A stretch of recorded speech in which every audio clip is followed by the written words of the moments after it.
Capítulo 4. De lo que le sucedió a nuestro caballero cuando salió de la venta.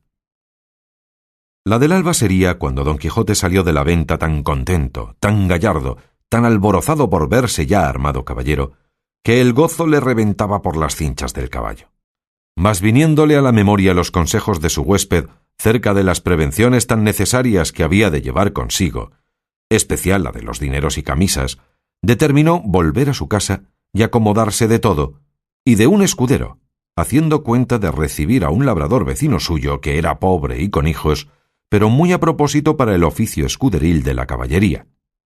Con este pensamiento guió a Rocinante hacia su aldea, el cual, casi conociendo la querencia, con tanta gana comenzó a caminar, que parecía que no ponía los pies en el suelo. No había andado mucho cuando le pareció que a su diestra mano, de la espesura de un bosque que allí estaba, salían unas voces delicadas, como de persona que se quejaba, y apenas las hubo oído cuando dijo: «Gracias doy al cielo por la merced que me hace, pues tan presto me pone ocasiones delante donde yo pueda cumplir con lo que debo a mi profesión y donde pueda coger el fruto de mis buenos deseos. Estas voces sin duda son de algún menesteroso o menesterosa que ha menester mi favor y ayuda». Y volviendo las riendas, encaminó a Rocinante hacia donde le pareció que las voces salían, y a pocos pasos que entró por el bosque vio atada una yegua a una encina, y atado en otra a un muchacho desnudo de medio cuerpo arriba, hasta de edad de 15 años, que era el que las voces daba, y no sin causa, porque le estaba dando con una pretina muchos azotes un labrador de buen talle, y cada azote le acompañaba con una reprensión y consejo, porque decía: «La lengua queda y los ojos listos». Y el muchacho respondía: «No lo haré otra vez, señor mío, por la pasión de Dios que no lo haré otra vez, y yo prometo de tener de aquí en adelante más cuidado con el hato». Y viendo Don Quijote lo que pasaba, con voz airada dijo: «Descortés caballero, mal parece tomaros con quien defender no se puede. Subid sobre vuestro caballo y tomad vuestra lanza», que también tenía una lanza arrimada a la encina donde estaba arrendada la yegua, «que yo os haré conocer ser de cobardes lo que estáis haciendo». El labrador, que vio sobre sí aquella figura llena de armas blandiendo la lanza sobre su rostro, túvose por muerto, y con buenas palabras respondió: «Señor caballero, este muchacho que estoy castigando es mi criado, que me sirve de guardar una manada de ovejas que tengo en estos contornos, el cual es tan descuidado que cada día me falta una, y porque castigo su descuido o bellaquería, dice que lo hago de miserable. Por no pagalle la soldada que le debo, y en Dios y en mi ánima que miente». «¿Miente delante de mí, ruin villano?», dijo Don Quijote, «por el sol que nos alumbra, que estoy por pasaros de parte a parte con esta lanza. Pagadle luego sin más réplica, sino por el Dios que nos rige, que os concluya y aniquile en este punto. Desatadlo luego». El labrador bajó la cabeza y sin responder palabra desató a su criado, al cual preguntó Don Quijote que cuánto le debía su amo. Él dijo que 9 meses, a 7 reales cada mes. Hizo la cuenta Don Quijote y halló que montaban 73 reales, y díjole al labrador que al momento los desembolsase, si no quería morir por ello. Respondió el medroso villano que, para el paso en que estaba y juramento que había hecho, y aún no había jurado nada, que no eran tantos, porque se le habían de descontar y recibir en cuenta 3 pares de zapatos que le había dado y un real de 2 sangrías que le habían hecho estando enfermo. «Bien está todo eso», replicó Don Quijote, «pero quédense los zapatos y las sangrías por los azotes que sin culpa le habéis dado. Que si él rompió el cuero de los zapatos que vos pagastes, vos le habéis rompido el de su cuerpo, y si le sacó el barbero sangre estando enfermo, vos en sanidad se la habéis sacado. Así que, por esta parte, no os debe nada». «El daño está, señor caballero, en que no tengo aquí dineros. Véngase Andrés conmigo a mi casa, que yo se los pagaré un real sobre otro». «¿Irme yo con él?», dijo el muchacho. «Más mal año. No, señor, ni por pienso, porque en viéndose solo me desuelle como a un San Bartolomé». «No hará tal», replicó Don Quijote. «Basta que yo se lo mande para que me tenga respeto. Y con que él me lo jure por la ley de caballería que ha recibido, le dejaré ir libre y aseguraré la paga». «Mire vuestra merced, señor, lo que dice», dijo el muchacho. que este mi amo no es caballero ni ha recibido orden de caballería alguna, que es Juan Aldudo, el rico, el vecino del Quintanar. Importa poco eso, respondió don Quijote, que Aldudos puede haber caballeros, cuanto más que cada uno es hijo de sus obras. Así es verdad, dijo Andrés, pero este mi amo, ¿de qué obras es hijo? Pues me niega mi soldada y mi sudor y trabajo.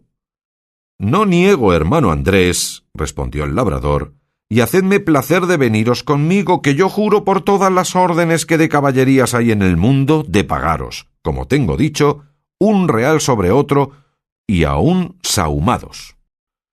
Del sahumerio os hago gracia, dijo don Quijote, dáselos en reales, que con eso me contento. Y mirad que lo cumpláis como lo habéis jurado, si no, por el mismo juramento os juro de volver a buscaros y a castigaros, que os tengo de hallar, aunque os escondáis más que una lagartija. Y si queréis saber quién os manda esto, para quedar con más veras obligado a cumplirlo, sabed que yo soy el valeroso don Quijote de la Mancha, el desfacedor de agravios y sin razones, y a Dios quedad. Y no se os parta de las mientes lo prometido, y jurado, so pena de la pena pronunciada. Y en diciendo esto, picó a su Rocinante y en breve espacio se apartó de ellos. Siguióle el labrador con los ojos, y cuando vio que estaba traspuesto del bosque y que ya no parecía, volvióse a su criado Andrés y díjole: «Venid acá, hijo mío, que os quiero pagar lo que os debo, como aquel desfacedor de agravios me dejó mandado». «Eso juro yo», dijo Andrés, «¿y cómo que andará vuestra merced acertado en cumplir el mandamiento de aquel buen caballero que 1000 años viva, que según es de valeroso y de buen juez vive Roque, que si no me paga que vuelva y ejecute lo que dijo?» «También lo juro yo», dijo el labrador, «pero por lo mucho que os quiero acrecentar la deuda por acrecentar la paga». Y asiéndole del brazo, le tornó a atar a la encina donde le dio tantos azotes que le dejó por muerto. «Llamad, señor Andrés, ahora», decía el labrador, «al desfacedor de agravios. Veréis cómo no desface aqueste, aunque creo que no está acabado de hacer, porque me viene gana de desollaros vivo como vos temíades». Pero al fin le desató y le dio licencia que fuese a buscar su juez para que ejecutase la pronunciada sentencia. Andrés se partió algo mohíno, jurando de ir a buscar al valeroso don Quijote de la Mancha y contalle punto por punto lo que había pasado, y que se lo había de pagar con las setenas. Pero con todo esto, él se partió llorando y su amo se quedó riendo. Y de esta manera deshizo el agravio el valeroso don Quijote, el cual, contentísimo de lo sucedido, pareciéndole que había dado felicísimo y alto principio a sus caballerías, con gran satisfacción de sí mismo, iba caminando hacia su aldea, diciendo a media voz: «Bien te puedes llamar dichosa sobre cuantas hoy viven en la tierra, oh sobre las bellas bella Dulcinea del Toboso, pues te cupo en suerte tener sujeto y rendido a toda tu voluntad e talante a un tan valiente y tan nombrado caballero como lo es y será don Quijote de la Mancha, el cual, como todo el mundo sabe, ayer recibió la orden de caballería y hoy ha desfecho el mayor tuerto y agravio que formó la sinrazón y cometió la crueldad. Hoy quitó el látigo de la mano a aquel despiadado enemigo que tan sin ocasión vapulaba a aquel delicado infante». En esto llegó a un camino que en 4 se dividía, y luego se le vino a la imaginación las encrucijadas donde los caballeros andantes se ponían a pensar cuál camino de aquellos tomarían, y por imitarlos estuvo un rato quedo, y al cabo de haberlo muy bien pensado, soltó la rienda al Rocinante, dejando a la voluntad del Rocín la suya, el cual siguió su primer intento, que fue el irse camino de su caballeriza. Y habiendo andado como 2 millas, descubrió don Quijote un grande tropel de gente que, como después se supo, eran unos mercaderes toledanos que iban a comprar seda a Murcia. Eran 6, y venían con sus quitasoles, con otros 4 criados a caballo y 3 mozos de mulas a pie. Apenas los divisó don Quijote cuando se imaginó ser cosa de nueva aventura. Y por imitar en todo a cuanto a él le parecía posible los pasos que había leído en sus libros, le pareció venir allí de molde uno que pensaba hacer. Y así, con gentil continente y denuedo, se afirmó bien en los estribos, apretó la lanza, llegó la adarga al pecho y puesto en la mitad del camino estuvo esperando que aquellos caballeros andantes llegasen, que ya él por tales los tenía y juzgaba, y cuando llegaron a trecho que se pudieron ver y oír, levantó Don Quijote la voz y con ademán arrogante dijo: «Todo el mundo se tenga, si todo el mundo no confiesa que no hay en el mundo todo doncella más hermosa que la emperatriz de la Mancha, la sin par Dulcinea del Toboso».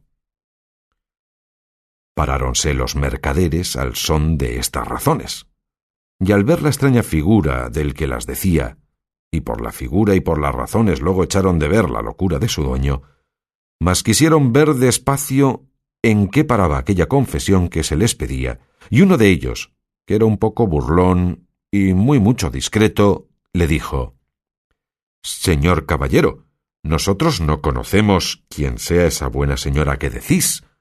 Mostrádnosla, que si ella fuere de tanta hermosura como significáis, de buena gana y sin apremio alguno confesaremos la verdad que por parte vuestra nos es pedida».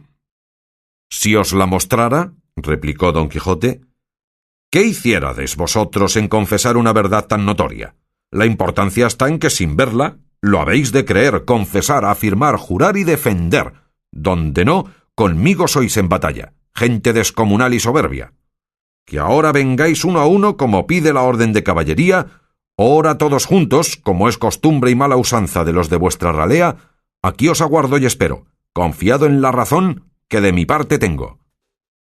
«Señor caballero», replicó el mercader, «suplico vuestra merced en nombre de todos estos príncipes que aquí estamos, que porque no encarguemos nuestras conciencias, confesando una cosa por nosotros jamás vista ni oída, y más siendo tan en perjuicio de las emperatrices y reinas de la Alcarria y Extremadura, que vuestra merced sea servido de mostrarnos algún retrato de esa señora, aunque sea tamaño como un grano de trigo, que por el hilo se sacará el ovillo y quedaremos con esto satisfechos y seguros, y vuestra merced quedará contento y pagado. Y aún creo que estamos ya tan de su parte, que aunque su retrato nos muestre que es tuerta de un ojo y que del otro le mana bermellón y piedra azufre, con todo eso, por complacer a vuestra merced, diremos en su favor todo lo que quisiere».